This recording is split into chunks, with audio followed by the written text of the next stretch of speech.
What's going on, everybody? Welcome back to the Screen Squad. I'm Kev. Today, talking about SummerSlam, Monday Night Raw. A lot to unpack over the last few days. Saturday was monumental as far as a wrestling event goes, in my opinion.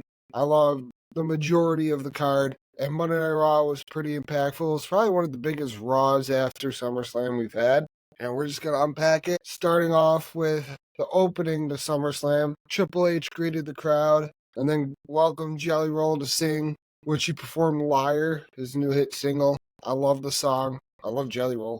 How can you not love Jelly Roll? He's talented beyond belief. But then after that, we had our first match of the night, Liv Morgan versus Rhea Ripley, in an overall really stellar match. There was a spot where Rhea, it looked like Rhea's shoulder popped back out, and like an absolute animal, she popped that shit back into place. It was kind of crazy to see that. Her shoulder really did look like it popped out, which I don't know if it did. I can't imagine it did, or else I feel like she'd be back on the shelf again, because if you remember years ago at SummerSlam when Finn Balor did that, he took the buckle bomb on the barricade from Seth Rollins, and he did this thing where he like popped it back in, and then went on to win the Universal title, then had to relinquish it the next night and go out for surgery. It doesn't seem they're going that route with Rhea, as she was on Monday Night Raw, seemingly willing to fight. But this match was incredible. I predicted Liv Morgan to win, and I predicted how she would win. I had said that if Liv were to win, it would either be due to an accidental interference from Dom or Dom turning on Rhea, which if you watched it, that's exactly what happened. Dom slid the chair in, then jumped up on the apron to distract the ref, while Liv hit Oblivion again on the steel chair, got the pin, and you see Dom smiling. And then they kissed. And Rhea just looked shocked, sad, defeated, and angry all at the same time. Match itself, like I said, it was a pretty good match. Liv's coming into her own. There's a lot of negativity out there saying Liv's not good, yada yada yada. I just think they don't appreciate what she does. I'm in Liv's camp. I'm a Liv Morgan guy. I'm also a Rhea Ripley guy, so which makes this whole scenario weird. Like, I don't know who to cheer for right now. I'll cheer for both if I have to, but like Dom being with Liv now, it's honestly pretty hilarious. One of the best storylines they got going, with the exception of everything bloodline related, but we will get to that. The next match on the card, Sami Zayn versus Braun Breaker. I also, if you saw my predictions on TikTok, I predicted this one as well. Braun needed to win. You couldn't have him lose twice in a row to Sami Zayn on a PLE for that title. I was shocked at how quick the match was, though, but also not shocked because I feel like they wanted to build up Braun Breaker as this unbeatable badass, or not unbeatable badass, but a guy who could close the match fairly quickly. And that's exactly what they did. Sami hit a couple good moves. Braun hit all his major moves, ran the ropes, hit 2 spears, and got the pin 1, 2, 3. So Sami did a lot. He did a lot with that Intercontinental Championship. I think he had a good run. And I don't know. As much as I'm happy Braun won, I also feel bad because it's like, what are they going to do with Sami Zayn now? Like, yeah, he gets his rematch against Braun Breaker next week on Raw, but like, you know he's not going to win that. So what does Sami's story go from here? Does he go back and we'll get into the other stuff a little later, but does he go back into the whole bloodline fiasco when it comes to Survivor Series and you have the Civil War, which we all know is coming? Because he is part of the original bloodline. So, like, I don't know, is that where his story goes from here? If so, I'm not going to complain about that, but unless he goes that route, I don't really see them having much for him after his rematch with Breaker. But overall, Braun Breaker looks incredible. He got to win the IC title in front of his dad and his uncle, which I thought was really cool to see them again too. And when the camera showed them, I was like, oh wow, you got the Steiners. But overall, I really enjoyed that match. Like I said, it was a fairly quick match, but I feel like that's what you're gonna get out of a Braun Breaker match, especially now with people coming for his title. I feel like he's just gonna shut them all down like it's nothing. But next, we got LA Knight versus Logan Paul. I called it. I think everybody called it. Logan Paul needed to lose this. Holding the U.S. title for over 200 days and only defending it twice Like, I get he's a businessman and he's an entrepreneur. He's got other shit he's got going on. Well, he should have dropped that title ages ago then. I understand his schedule doesn't allow him to defend it all that much, but that, again, probably should have lost it sooner, but I'm glad he dropped it to LA Knight. LA Knight has been in the business for far too long without a title. Recently gained popularity in the last few years, and I'm glad that he was able to get the moment he deserves. And that match was incredible. Logan Paul had this move, this like springboard, like he jumped up on the ropes, spun around and did a backflip to the outside of the ring. I was watching his podcast where he was talking with The Undertaker, and he said he practiced that move day in, day out, and that there's really no room for miscalculation as far as pulling that off. And he's right, that could have ended terribly, but instead it turned out to be one of the best moves of the night. And if I'm being honest, I know there's all these haters out there for Logan Paul. I'm not a huge Logan Paul guy, never was, but the fact that this kid came into the WWE and has done everything he's done in such a short amount of time is nothing short of amazing. He's talented. He makes it look easy the way he does it. Would I like to see more of him in the WWE? Yeah, I understand. Like I said, he's a part-timer. He's got other things going on. He's not a full-fledged superstar. But I would like to see more of him. It's always fun. Like, you always know when you get a Logan Paul match, there's going to be something crazy. And he had this cool little moment with MGK. And if I'm being honest, when I saw the L that is known as Machine Gun Kelly, I knew he wasn't going to win.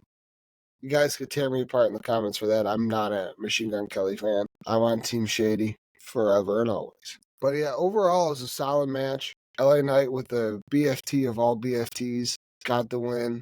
Decent finish. I was here for it.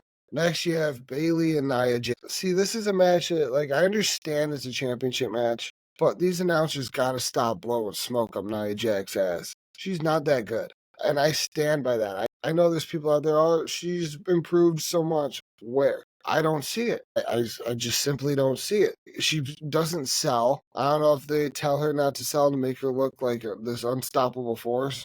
But, like, there was a bunch of moves that were done to her when she was supposed to, like, either go down or just at least react like you got hit. Nothing. And it's kind of sad to see that because Bayley doesn't deserve that.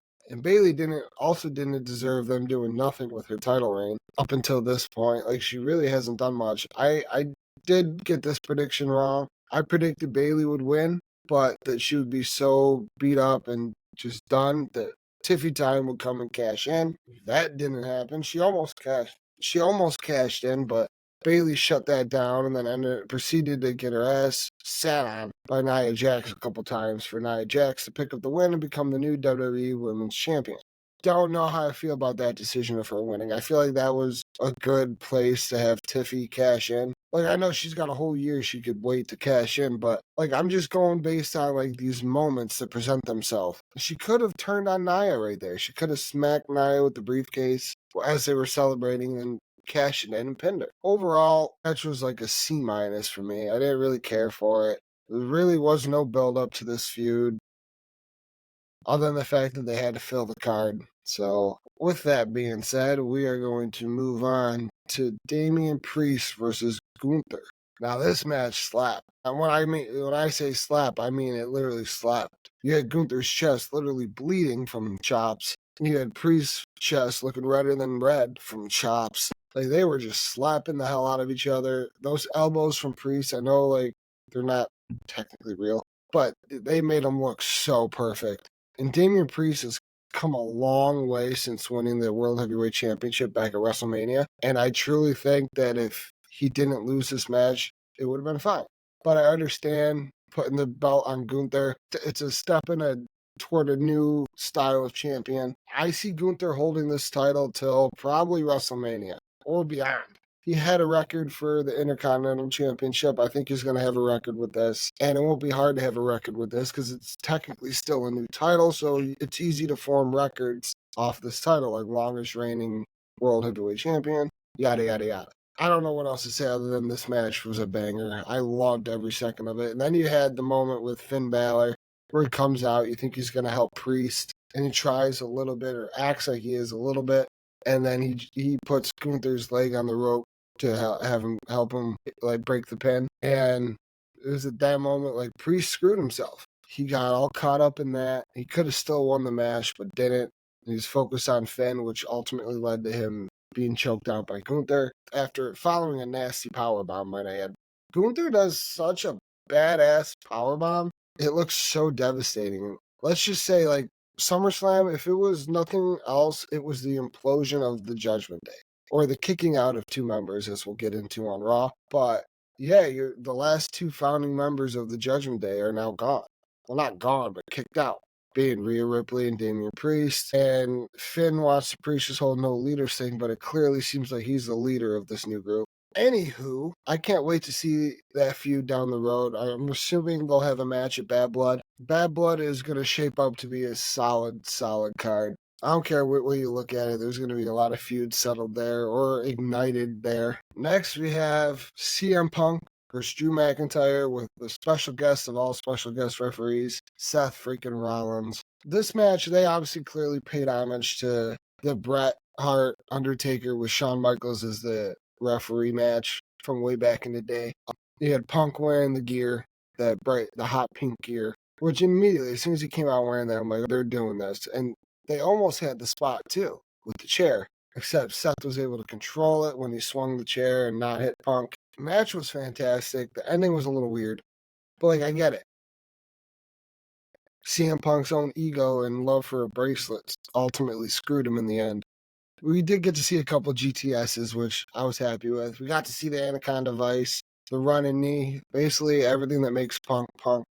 And I'll be honest when I say Punk still got it. He could still hang for a 25, 30-minute match. Seth, I feel like, was also, I don't want to say stealing the spotlight, because he really wasn't. He was just being Seth Rollins in the middle of a one-on-one match. With his goofiness, the lounging in the corner. I had no issues with this match. I loved it. And as much as I love CM Punk, the finish didn't bother me. Because then it just means I feel like we're going to get a triple threat at Bad Blood. I keep bringing Bad Blood back up because I feel like this pay-per-view, PLE, did a lot of setting up for that. Overall, I would really like to see a return of AJ at some point. I know Punk has stated she's doing her own thing. She's got a bunch of TV shows she's producing, a bunch of other stuff, books, whatnot, that if she ever came back, that'd be up to her. I hope it does. I want a Larry appearance too. Like, we get Cody's dog Pharaoh all the time. Can we get Larry? Just give us Larry. We want Larry. But yeah, the match was pretty solid. McIntyre looked good, got the win. Yeah, I love this match. I can't think of anything negative to say about that match. And with that being said, we're going to move on to the main event of the night. Solo Sikoa versus Cody Rhodes. And this match delivered. I mean, it also delivered some botches, courtesy of the magnificent Tonga Loa, who can't find the turnbuckle or the corner of the ring if it was smack dead in front of him, which it was. But the match itself was good. We got a really beautiful entrance for Cody Rhodes coming out with Pharaoh for the last time as he announced that his dog Pharaoh was getting up there in age and he can't do these road tour shows anymore. So that was like the last time they will walk out to the ring together. He had a beautiful moment talking with Arn Anderson about how Arn made a couple calls and he's got some backup because he knows that those Island boys are going to be all waiting for him. And he wasn't wrong. But I feel like in that moment when Arn said that, he also kind of like hinted at the crowd that Cody was going to have some epic backup. Turns out that backup was none other than Kevin Owens and Randy Orton, which, I mean, it's always nice to see those two, don't get me wrong, but I was kind of let down. Like, I was hoping for something different. In the end, it was just the same two guys that keep saving his ass. They come out, they brawl with the Tongans, chase him out of the ring, and then that makes way for one Jacob Fatu to come in, beat up Cody a bit, and hit a splash. Now, I don't know if this was a work. I haven't heard anything on it yet, and if anybody has, please tell me. When Jacob Fatu landed the splash through the announce table, it looked like he snapped his leg on the corner of the announce table. And the way he was reacting, I couldn't tell if that was a work or he was seriously injured. I hope he's not, because then that kind of puts a wrench into the plans for Survivor Series as far as Bloodline Civil War. But while he was down and out on the side of the ring after that splash, he was throwing chairs, screaming in pain, like big time, and yelling at Solo to get Rhodes back in the ring and finish this. So Rhodes slides him back into the ring, gives him a splash from up top. Cody kicks out miraculously. Couple other things happen. There's a kick to Solo's face, and then they're both down. And then it happens, guys. One's up to this guy for the inevitable return that was the OTC, the original tribal chief. Roman Reigns is back. I am so beyond happy about that. And he came out to the WrestleMania theme that he used. Came out very slow, methodical. You could tell he was taking it all in. Like, I don't think Roman as a returning superstar has ever gotten that kind of pop. So for him to just be looking around and just breathing it in and soaking in that moment was really cool to see. And then he goes to hit the ring. And, like, obviously I feel like as fans, we all knew who he was going to attack. But that confirmation of when he got in that ring and he hit Solo with the Superman punch, the crowd erupted in a way I haven't heard before. Or not in a long time, at least. I'm glad Paul Heyman didn't come out then. I hope they save that for this Friday night. If they do, I feel like it would have to be Roman Solo, or Roman, Paul Heyman, and Jimmy Uso at least. Because I don't know if Jay's ready to go back to that story. I hope at some point he does, because that would help build up this bloodline civil war they got brewing. But Roman Reigns is back. He looks great. Hit a Superman punch and a spear on a Solo Sikoa. Overall, it was a solid match with an epic ending. Like I know I predicted that Rhodes would win and Solo Sikoa would get destroyed by Roman, and that would be the reason Cody won. And it was. And the look between Roman and Cody, to me, said, I recognize you as the champion. I'm going to handle my family shit first, and then I'm getting my rematch. That's what that look said to me. Like, I'm waiting for you. And I think Cody accepts that, and he understands what Roman did for the company for the better half of 3 years. And that rematch is going to be incredible. Don't know who would win that. Two baby faces going against each other at this point. But then I also feel like Roman's going to be more of that gray area of a superstar where he's a baby face against his family, but then he's ultimately heelish Roman when it comes to leading the bloodline, or his bloodline at least. I look forward to what comes next this Friday night. But now we're going to pivot into Monday Night Raw, which opened with the celebration of the new World Heavyweight Champion Gunther, and we got the return of Ludwig Kaiser. He was back from injury, thankfully. Looks healthy. Gunther comes out, cuts a really good promo. It says that nothing will be able to catch him off guard.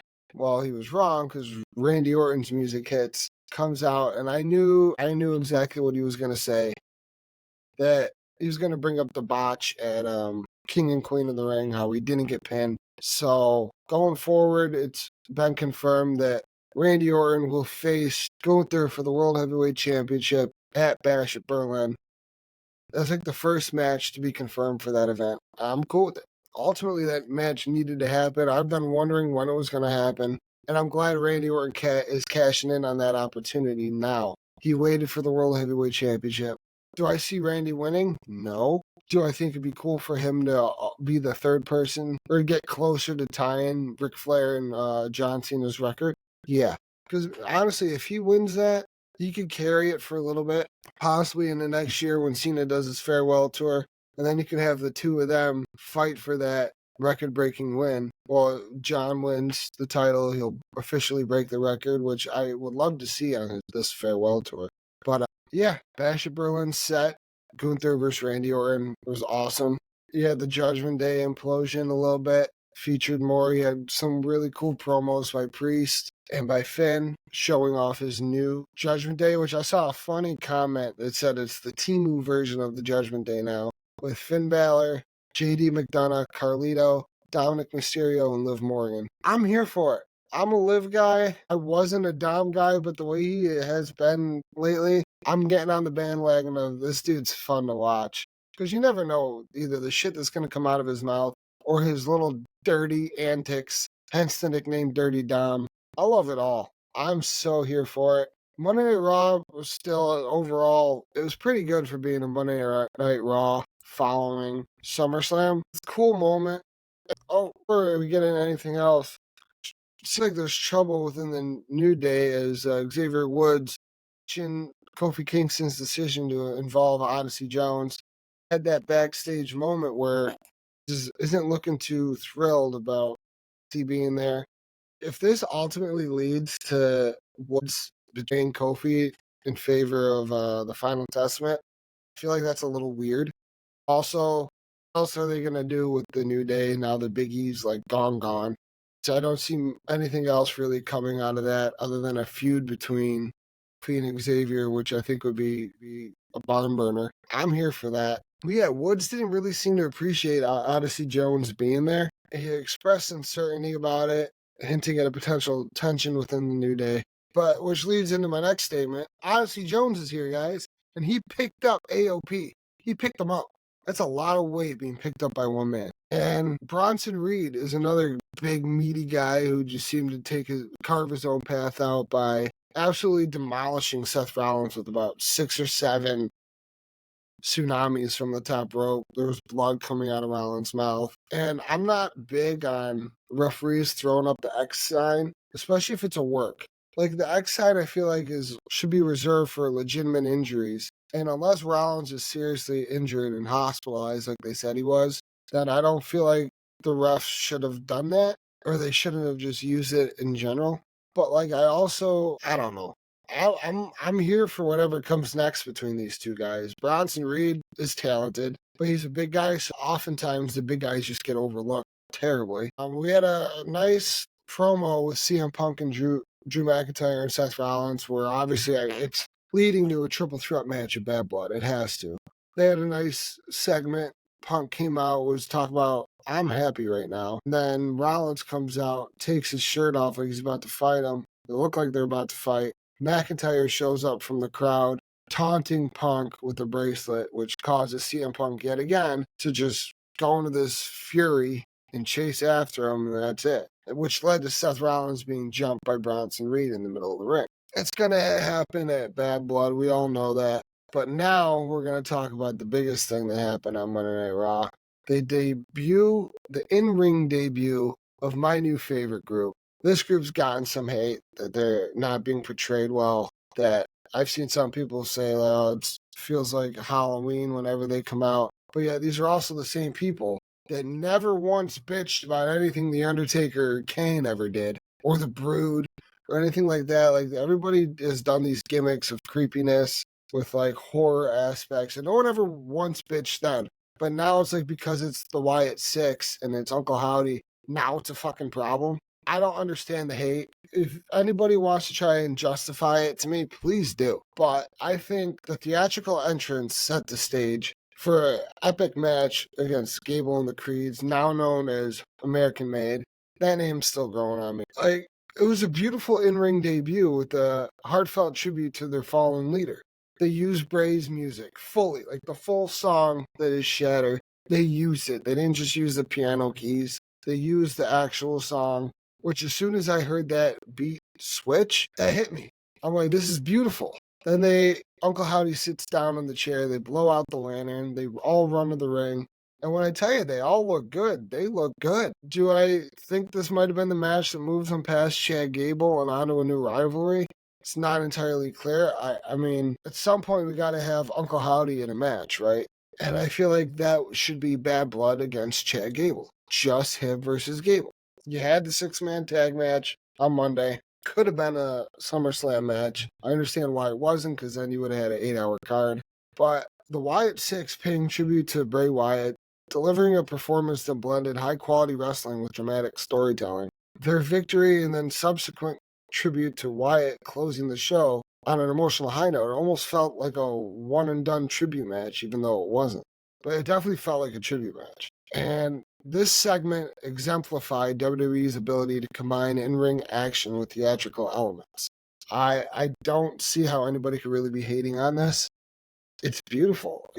If you hate on it, I tweeted this out. If you are hating on the Wyatt Sicks, it's simply because you don't understand it. And that's no fault of your own. You just don't get it. As someone who loves the creepy side of the WWE, it is a supernatural faction existing in real time. Either get behind it or get the fuck out of Fucktown. I got no issues with it. I can't wait to see where it goes now. Like I said, I hope it escalates into a one-on-one match between Chad Gable and Uncle Howdy at Bad Blood. Like, I feel like now that we've had an in-ring match with these guys, you got to kick their story into high gear. Maybe not thrust them into a title picture just yet, but something's got to give here. I'm here for it. I can't wait to see what they do next. And that's what closed out Monday Night Raw. Beautiful moments. I'm going to keep talking about it. I don't see any issue with this story. I don't.